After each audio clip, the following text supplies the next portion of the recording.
Olá, queridos, sejam muito bem-vindos ao nosso canal. Estamos disponibilizando mais uma aula para a sua edificação, tá bom? Você que ainda não é inscrito, se inscreva, curta, comente, compartilhe para abençoar outras vidas. Aproveite a aula, bons estudos, um abraço, Deus abençoe.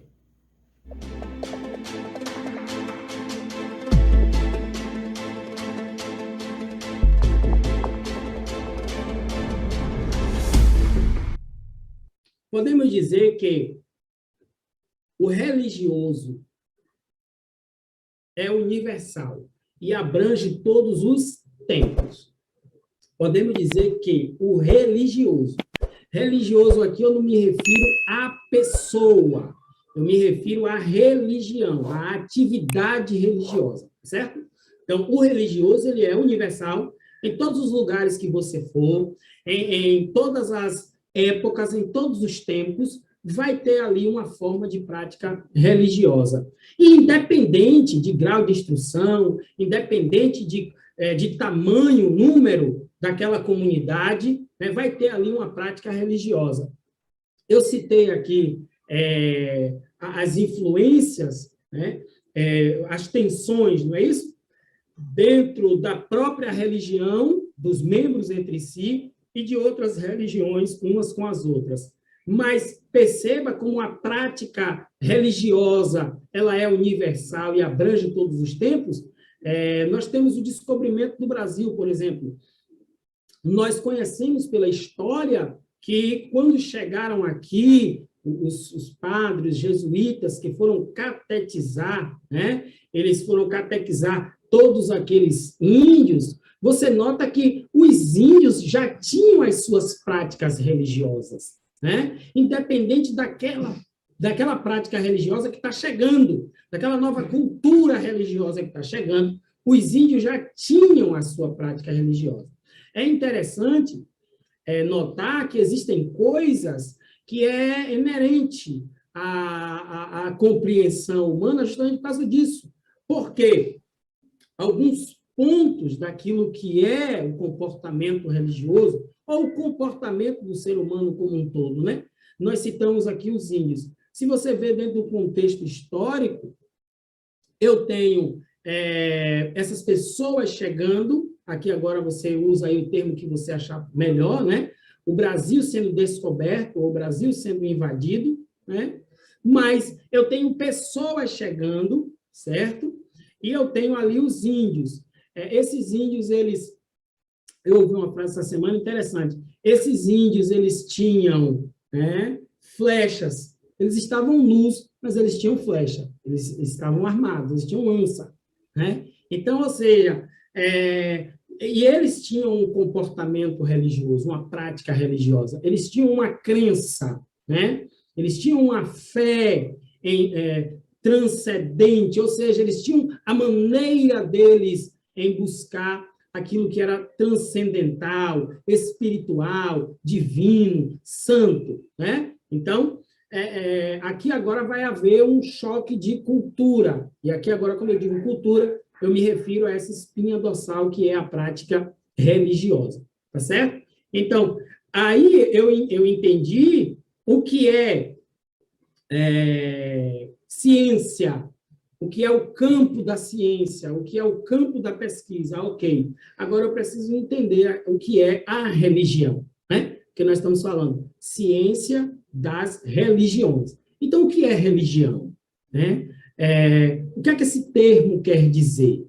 Né? Não esqueça que nós estamos falando de uma forma geral, ok? Então, o que é que isso representa? O que é que isso significa? Né? Então, assim, a religião é a busca pelo contato metafísico. Então, isso é religião. Né? No termo mais conhecido, né, religare, né? Esse é o termo bastante conhecido, feito por Agostinho, né? Propagado por Agostinho, religare. Então, mas existe outra definição, e eu gosto muito dessa outra definição, que é a definição dentro daquilo que é a cultura romana, né? Que é a definição de Cícero, que ele se refere, quando ele fala de religião, ele se refere ao culto em sua forma correta, né? Então, ou seja, Agostinho vai dizer que a religião é o religare, é o homem tentando buscar, né, através da religião, o contato metafísico, ok? Mas isso fica um pouco vago, né? Aí o Cícero, ele vai dizer, bom, essa busca é feita através de um culto, né? E esse culto precisa ser estabelecido, precisa ter uma forma correta. Aí nós vamos estudar as várias religiões e todas elas vão ter as suas especificações. O culto é assim, é para ser feito isso, é para ser feito assim, ou seja, dando a entender essa frase de Cícero, em que está se falando do culto e está se falando de uma forma correta. Não é apenas buscar, não é apenas adorar, não é apenas invocar. Não, eu estou falando de fazer algo e fazer de forma correta. Nesse aspecto, veremos a variedade de grupos religiosos e suas formas diferentes na busca pelo transcendental. Como eu falei, aí, aqui agora, nós já entramos dentro da multiplicidade, né? Ou seja, se a religião é a busca pelo metafísico e eu tenho que fazer isso de forma correta, então, aqui agora, nós temos vários grupos que se apresentam, que se identificam como sendo o grupo representante da forma correta, né? De cultuar, de adorar, né? De buscar a essa divindade. Então, aqui agora, nós vamos entrar dentro do campo da variedade de religiões. Por isso que eu disse, ciência das religiões. Então, eu tenho a definição daquilo que é ciência, eu tenho definição daquilo que é religião, e eu tenho aqui agora a função, não é isso? A função da disciplina em si, a ciência das religiões, tá certo? Qual é o papel dela, qual é a função dela, e eu tenho a função da religião em si. Qual é a função da religião? A função da religião é fazer com que a minha prática religiosa, né, encontre eu tenha esse contato metafísico, né? Eu acesse isso que é transcendental, espiritual, superior, divino, santo. Então, a religião, ela tem essa função, tá certo? Aí, cada religião vai ter as suas normas, as suas regras, os seus símbolos, os seus representantes, né, maiores. Então, é necessário nós entendermos como cada uma delas funcionam, para que a gente possa, então, ali agora, depois de estudá-las, aqui agora eu posso expor a minha opinião sobre aquilo ali. Né? Então, é importante que a gente evite expor a opinião antes de conhecer, antes de entender como aquela religião funciona, como ela se desenvolve, né? Como ela está estabelecida. Em algum momento eu vou expor a minha opinião, em algum momento eu vou decidir ali, porque veremos isso um pouco mais na frente, a questão do adepto, a questão daquela pessoa que se dispõe a fazer parte. Isso é voluntário ou isso é imposto? Então, iremos analisar esse aspecto também, tá ok? Então, eu tenho a definição e eu tenho a função.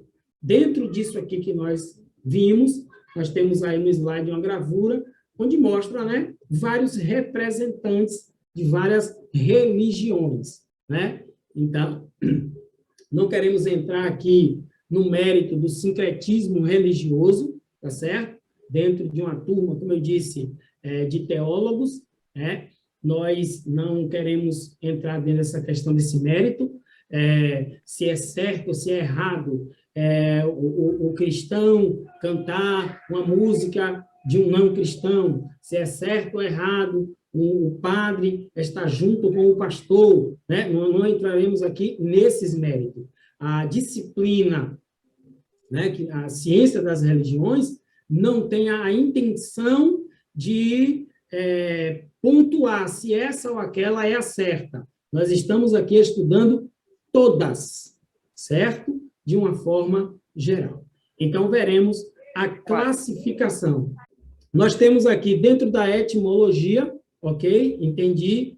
Tendo aquilo que é definição de prática religiosa, eu entendi, né? Algumas pessoas não gostam, não querem ser nomeadas como religioso, mas o grupo que ele faz parte, a prática dele, né? As atitudes dele, as ações dele, mostram que ele ele está inserido dentro daquilo que é uma cultura, dentro daquilo que é uma prática religiosa, né? É como eu citei a questão da minha avó, em relação de como deitar, de para onde direcionar os pés, de fazer um sinal quando for sair, de colocar um galhozinho de arruda atrás da orelha, né? Então, ou seja, é uma prática religiosa. Por mais que ela dissesse que ela não era religiosa, mas ela fazia, ela tinha atitudes e comportamentos que eram uma prática religiosa. Aí tem alguém que diz que não é religioso, mas ele ajoelha para orar, ele anda com a Bíblia, ele lê a Bíblia,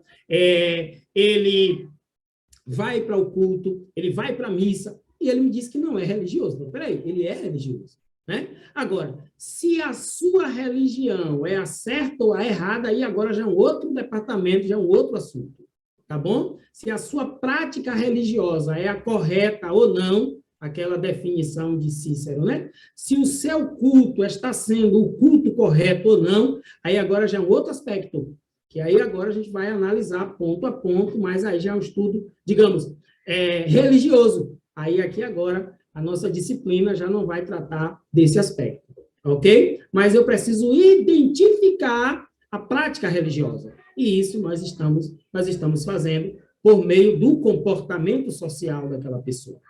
Ok? Então, nós temos os aspectos da religião, né? A doutrina, que é o intelecto, o culto, né? Que é o sagrado, é o objeto, na verdade, ali, né? O momento do culto. Nós temos aquilo que é moral, né? Lembre que a doutrina, ela se refere ao intelecto, ok? Mas eu tenho o comportamento, o conjunto de valores, né? Que é a moral. Eu tenho a experiência, né? Que é o êxtase.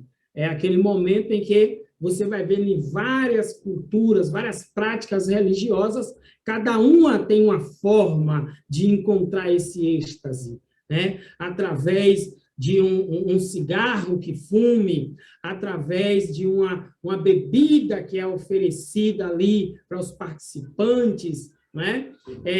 Através do processo do culto em relação à oração, em relação ao cântico. Então, as religiões, elas têm a sua maneira de experiência. E essa experiência aqui agora, e é bom que você entenda isso, que essa experiência religiosa, ela é individual e coletiva.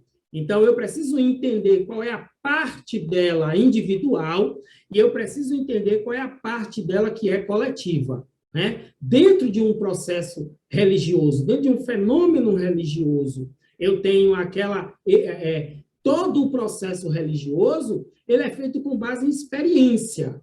Então, aquele adepto, ele teve algum tipo de experiência em que ele se sentiu favorecido, beneficiado, né, naquilo que era a sua expectativa, e essa experiência tornou ele adepto daquela religião. Então, às vezes, nós vemos pessoas querendo influenciar outras a fazerem parte da sua própria religião, mas ele quer fazer isso pela forma teórica, não é? Ele quer fazer isso pela imposição.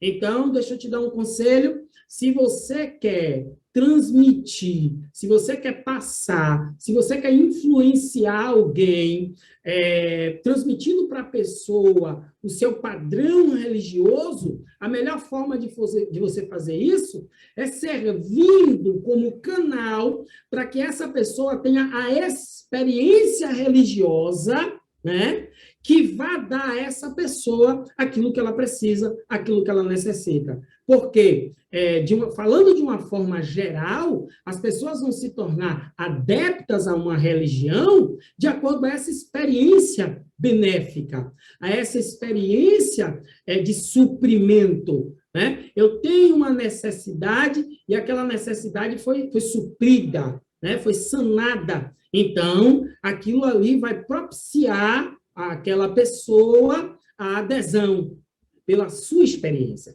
Então, às vezes, nós queremos impor, queremos mostrar para a pessoa, de acordo com aquilo que nós lemos, aquilo que nós estudamos, aquilo que nós acreditamos, para que a pessoa, através daquilo, passe a fazer parte da minha religião. Aonde a verdade é que o processo religioso se dá por meio de uma experiência. Primeiro individual e depois coletiva. Ok. Em alguns casos, essa ordem ela é alterada, mas nós veremos isso um pouco mais na frente. Existe uma comunidade em que aquela coletividade já pratica uma determinada religião, e aqui agora eu tenho um novo adepto ali, naquela comunidade, eu tenho um novo membro daquela comunidade, e eu vou precisar tornar esse membro da comunidade um adepto daquela prática religiosa. Né? Então, o coletivo fazendo com que um indivíduo, individualmente falando, seja inserido no seu processo religioso. Só que, na verdade, o que nós aprendemos estudando as religiões, que a forma mais eficiente e a forma em que, digamos assim, seria correta para cada indivíduo é uma experiência pessoal, fazer com que ele venha ter a adesão àquele grupo religioso. Né? Então, é bom que nós venhamos repensar a nossa filosofia de ensino, de pregação, de forma teórica, e entender que precisamos, de fato, dessa experiência pessoal. Isso aqui é feito com os sinais. Isso aqui é feito com algo que vai acontecer, de fato, né, com aquela pessoa, para que aquela pessoa, então, passe a acreditar no que eu acredito, passe a receber, a aceitar aquilo que eu quero que a pessoa aceite. Né? Então, é bom que a gente coloque isso em prática aí, naquilo que é a nossa prática, né, religiosa. Como eu disse, estamos falando para teólogos, então, são pregadores, professores, pessoas que, com certeza, querem evangelizar e influenciar outras pessoas. Então, você vai ter que ser o meio pelo qual essa pessoa vai ter uma experiência prática daquilo que é a sua crença, a sua fé. Então, eu espero que esteja dando para compreender aí até esse ponto. Vamos dar continuidade? Falamos dos aspectos da religião, focamos aqui a questão da experiência individual, né? E aqui agora eu quero citar razões, né, do sentimento religioso. Né? A razão propriamente dita, né? Quando nós falamos razões, estamos referindo aqui a motivos. Né? Então, a razão propriamente dito, aquilo que é racional, aquilo que é inteligível, eu vou avaliar, eu vou analisar, como eu disse, tem a parte da experiência, mas tem a parte da razão, tem a parte da moral, ok, a parte da revelação, ok, o alvo religioso. Então, são razões do sentimento religioso. Então, eu tenho aqui, eu vou avaliar, né, como eu falei, esses aspectos, para que eu possa, então, determinar se eu vou fazer parte ou não, se eu vou aderir ou não. Né? Qual é o alvo religioso aqui? né? De onde veio essa revelação divina para essa prática religiosa, né? Qual é a moral disso aqui? O que é que isso aqui interfere, né? Que lógica tem isso aqui, né? Então, são bases que são usadas para determinar quem vai estar adepto ou não àquela ou a essa religião. Então, vamos lá para a classificação. Classificação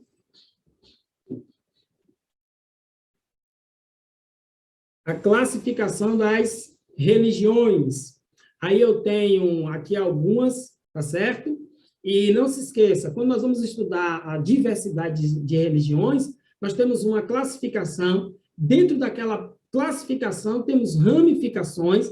Então, essa classificação aqui que eu estou dando, você pode estudar, pesquisar, e você vai encontrar várias outras, tá certo? Mas nós vamos citar aqui as classificações. Então, vamos defini-la nessa primeira aula, ponto a ponto, vamos citá-las, e aqui eu queria que você pesquisasse ponto a ponto cada uma, para que você entendesse como é que cada uma funciona, em que cada uma crê, né? O que cada uma pratica, tá certo? Dentro dessa classificação. Então, eu tenho animistas, eu tenho legalistas, eu tenho ritualistas, eu tenho racionalistas, eu tenho as místicas, né? E eu tenho a natural.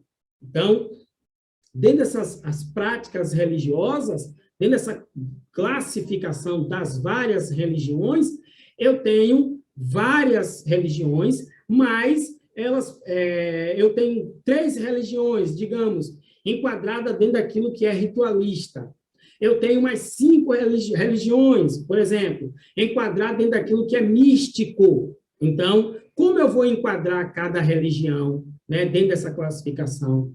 Então, aí é uma dica para que você pesquise e que você possa estar se enxergando, digamos assim. Você tem uma religião, você tem uma prática religiosa. A sua prática religiosa está dentro de qual classificação aqui? Ou ela pode ser classificada com mais de uma classificação?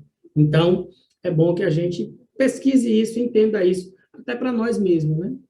Então, vamos lá. Agora, já que eu falei dessas definições, né, etimologia, aspectos, razões, classificações, vamos ver os tipos e ramificações e números. Tipos, ramificações e números. Vamos lá?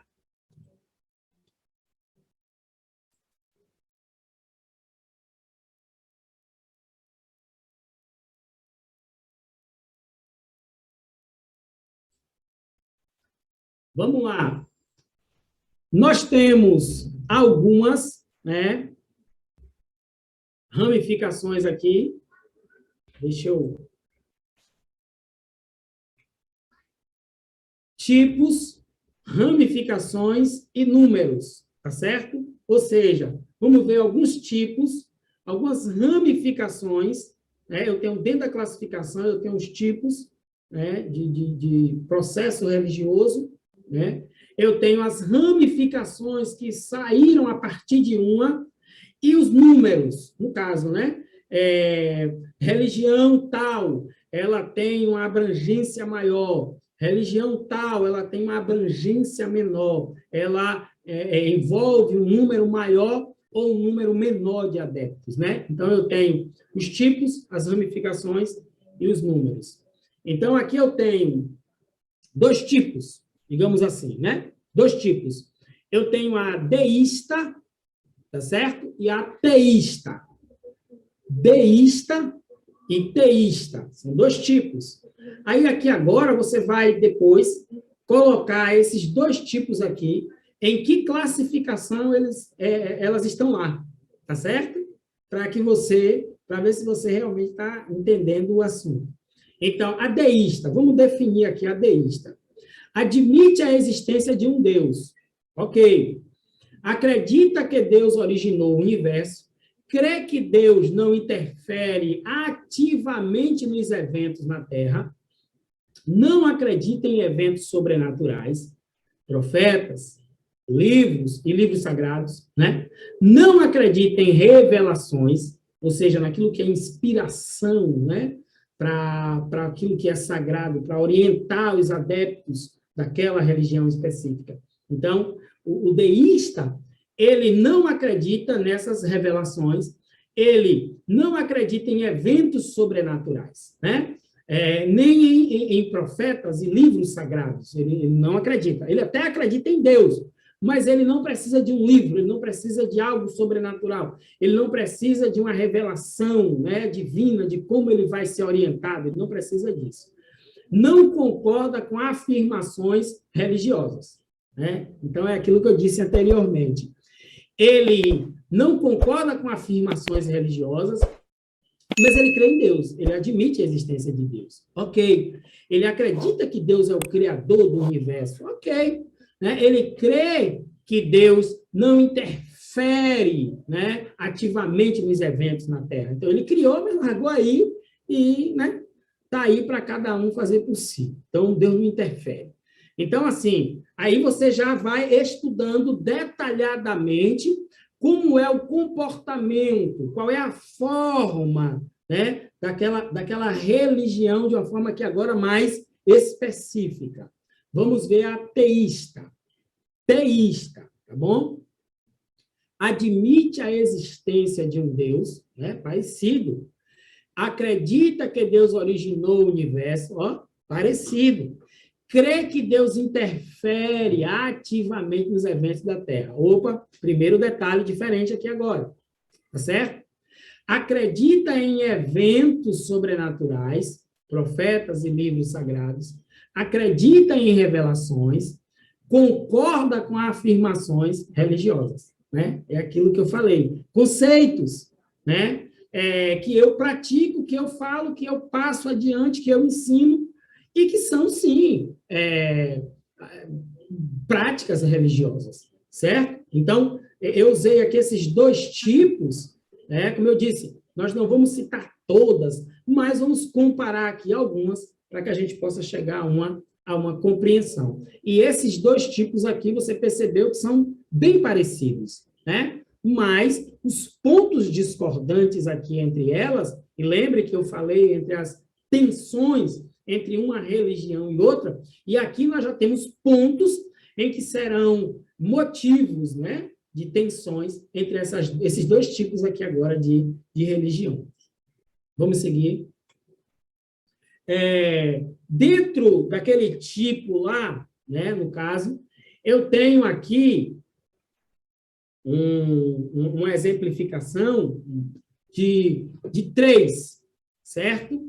De três, que seguem o mesmo, digamos assim, princípio básico, elas têm o mesmo berço cultural, são ramificações que possuem o mesmo berço cultural, e neste ponto podemos destacar a radicalidade. Então, eu tenho o judaísmo, eu tenho o cristianismo e eu tenho o islamismo. Essas três religiões têm o mesmo berço cultural, né? Eu tenho aqui o judaísmo, tá certo? E a partir do judaísmo, eu tenho o cristianismo, tá certo? Mas o mesmo berço cultural, que é o judaísmo e que é o cristianismo, vai ser também o islamismo, né? Ou seja, aquela mesma descendência que é praticante do judaísmo vai ter na sua carga genealógica a mesma raiz, só que o comportamento religioso aqui agora já é outro, certo? Mas o berço cultural é o mesmo. Então, nós temos no Brasil o cristianismo judaico, então, nós temos as religiões cristãs, judaico-cristãs, porque tem como base a crença do judaísmo, o fundamento do judaísmo, né? Nós estamos falando aqui da base do Antigo Testamento, nós estamos falando aqui do cristianismo que usa a Bíblia, o Antigo Testamento e o Novo Testamento, e tanto o Antigo quanto o Novo tem como berço né, o judaísmo, né, a língua, a cultura judaica está inserida ali dentro daquilo que o cristianismo judaico segue hoje, tá certo? O Cristo do cristianismo, que é propagado, que é anunciado, que tem adeptos aqui, é o Cristo do cristianismo judaico, ou seja, é aquele Cristo, é aquele Messias anunciado pela crença religiosa judaica. Então, você percebe que eu tenho uma matriz e dentro dessa matriz eu tenho a ramificação, tá certo? E dentro dessa ramificação eu tenho aqui agora as discordâncias, né? Eles têm o mesmo berço cultural, mas aqui agora as práticas, aqui agora a forma de prática religiosa vai ser diferente. Então, aqui agora, como eu pontuei, e eu quero destacar a questão da radicalidade.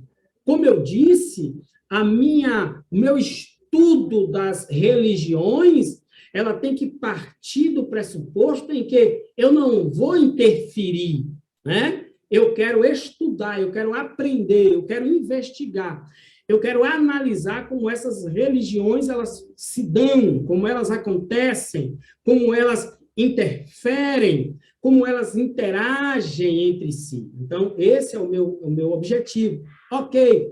Só que aqui agora eu entrei dentro de um ponto em que ficou determinado a questão da experiência pessoal, né? Dentro daquilo que é a opção da pessoa aderir ou não a essa ou a aquela prática religiosa. Então, nós precisamos entender isso. E aqui agora, como eu citei o judaísmo e o cristianismo, eu tenho o islamismo, certo? E aqui agora nós entramos na questão da prática religiosa, né? Se fundamenta em uma experiência pessoal. Ok. Ela, mesmo que ela seja transmitida culturalmente, ela precisa da decisão, da escolha do praticante, né? Sair desse princípio implica em imposição radicalista, né? Aí nós caímos naquilo em que é muito falado e é lei no nosso país, né? A intolerância religiosa. Então, estudar as religiões, pesquisar as religiões, você querer influenciar alguém a optar pela sua religião é uma coisa. Mas você querer impor às outras pessoas a sua religião, aí aqui agora já cai na questão da radicalidade, né? E o islamismo aqui, eu citei o islamismo, mas nós poderíamos citar a religião, né, chinesa, porque alguém diz assim, mas na China não tem religião, a religião lá é o imperador, mas é uma prática religiosa, tem que prestar aquela, né, aquela reverência, tem que fazer aquilo ali, e não pode aderir a nenhuma outra, né? Tem que ser só a ele. Então, peraí, né? Tirou o direito aqui agora da pessoa de ter a sua experiência, de conhecer, de interagir e de optar, né? Então, peraí que aí agora aqui nós já fugimos, certo? Então, o islamismo, eles usam o mesmo princípio. Eles não querem simplesmente anunciar a mensagem, né, da prática religiosa dele, da crença dele, da forma dele buscar a divindade, né, o que é santo, o que é divino, o Deus dele. Então, ou seja, se não serve ao Deus dele, se não adora ao Deus dele, da forma dele, então, e outra, se aderir a uma outra forma de prática religiosa, vai ter que morrer. Então, perceba que aí, aqui agora, é onde o estudante, né, é onde o pregador, é onde o evangelista, é onde o missionário, é onde aquela pessoa que vai servir, né, como canal para que uma outra cultura religiosa seja implantada, ele vai ter que estar ciente, né? Ele vai ter que conhecer, ele vai ter que entender o campo em que ele vai estar se expondo, né? Quais são as implicações dele em querer expor a opinião religiosa dele, o posicionamento religioso dele, a decisão de forma de prática religiosa dele. Então, isso aqui ele é muito sério dentro desse aspecto. E, às vezes, nós vivemos em um país, eu não gosto muito de usar o termo laico, porque a prática da palavra, né, ela não é muito bem assim. No nome é, mas na prática não é. Em alguns ambientes, isso dentro de normas governamentais. Em alguns ambientes, uma religião, ela é enaltecida, ela é utilizada, ela é praticada, né? E outras não. Então, infelizmente, nós vivemos por anos onde era assim. Nós víamos em avenidas, em praças, né, em pontos turísticos, esculturas, imagens, nomes, né, de entidades de alguma determinada religião, aonde outra não podia colocar, não podia ter, não podia acessar. Então, infelizmente, vivemos um tempo aí em que, mesmo sendo considerado um Estado laico, mas, que quer dizer, está aberto a todas as religiões, não tem uma religião oficial. Diretamente, não, mas indiretamente nós sabemos que tem, que funciona. Então, para quem é evangélico no Brasil, sabe as tensões que enfrenta, né, nesse aspecto ao longo do tempo.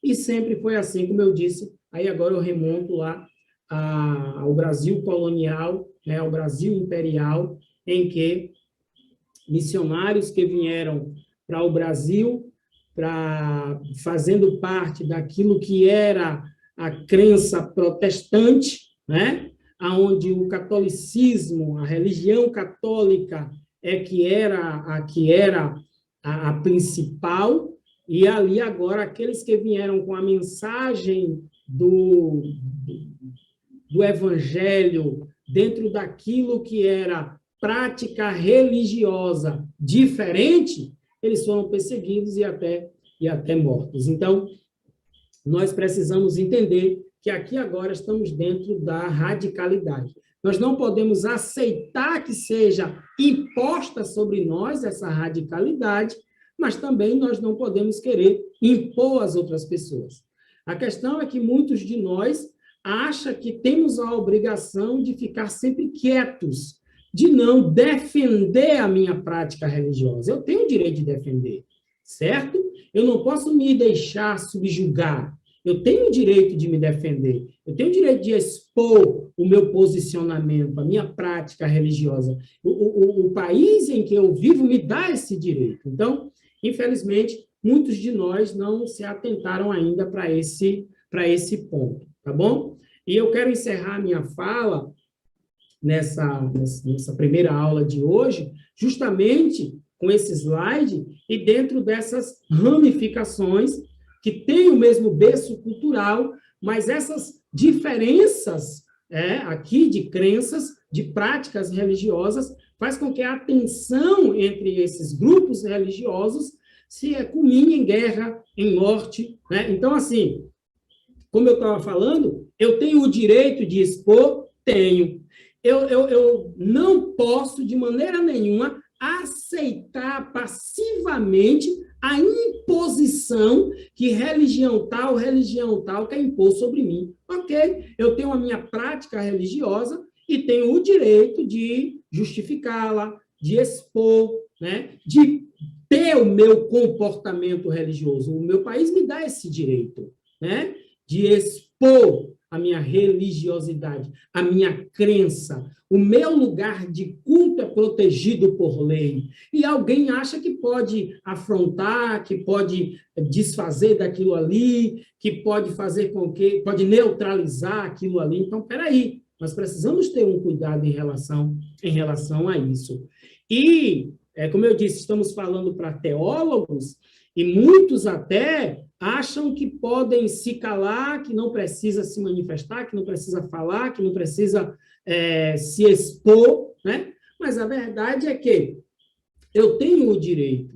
E eu quero encerrar essa aula de hoje, como eu disse, em algum ponto eu ia chegar analisando as religiões citadas, eu ia chegar em um ponto em que ali agora eu vou determinar, né, uma opinião sobre uma ou sobre outra. Então, aqui agora eu estou determinando uma opinião sobre aquilo que eu entendo que seja errada em uma prática religiosa, que é querer impor a sua prática, o seu costume, a sua crença, ou querer impor a sua descrença, né? Querer impor a sua ausência de normas ou regras, para mim que tenho.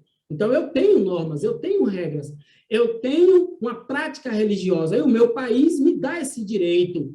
Então, tem alguém que não tem prática religiosa, que ele não tem normas, que ele não tem critérios, ele não tem padrão de ética nem de moral, ok? Ele tem o direito dele, mas ele quer impor a mim, né, o padrão comportamental dele. Aí não, aí peraí, que aí aqui agora eu preciso, e dentro dessa disciplina que é a ciência das religiões, eu encontro esses embates, ou como eu usei no começo, né, as tensões entre uma e outra. Mas eu tenho esse direito. E isso é usado, né, como eu disse, em vários escritos, em várias religiões, isso vai ser citado, né? Como nós aqui estamos, como eu disse, dentro de uma plataforma para teólogos, nós temos na Bíblia o exemplo, né, de, em algum momento em que alguém achou por bem que deveria destruir o povo judeu. Estamos falando do judaísmo, estamos falando da ramificação que é o cristianismo,